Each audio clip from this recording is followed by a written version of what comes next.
valued very much the concept, the theme of the Biennale, and we interpreted this theme along the lines of ideas that we have always been interested in. And that is, what can a building give beyond its practical functionality? Through all the discussions we had about how we might respond to this, we felt that the project that we're doing in Berlin on the Museum Island, the James Simon Gallery, would be something where we could demonstrate this theme the best. The image that we show is a drawing by Carl Friedrich Schinkel of the Altes Museum. And this image has always been a reference for us. I mean, it was a reference at the very beginning of this project, when we really wanted to talk about what our building might offer. What I liked about this image from the beginning is that Schinkel, trying to make a public building, and at the time, the concept of public buildings was not so well established, public institution like a museum. And what the image shows very strongly is the fluidity from outside public space of the Lustgarten.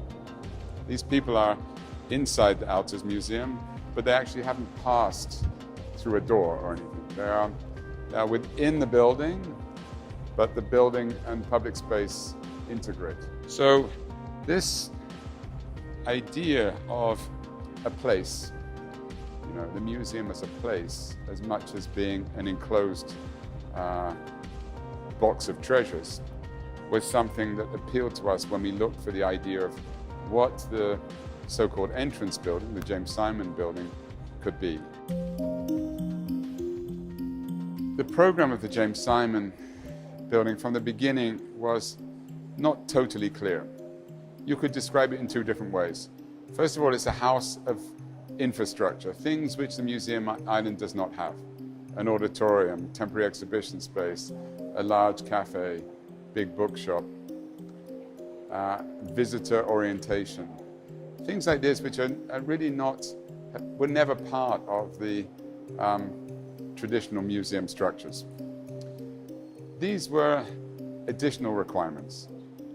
However, if you put those requirements together in a building, it's not quite sure what the building is. It's a sort of dustbin of functionalities.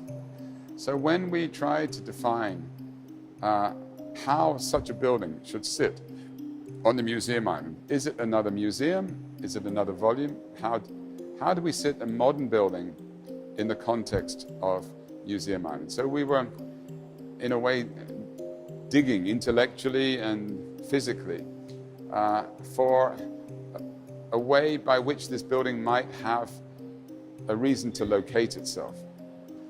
And we understood through the Museum Island this tendency, this classical tendency which existed of the buildings to have a certain generous gesture through large staircases, through porticos, through colonnades. These are the devices of the Museum Island.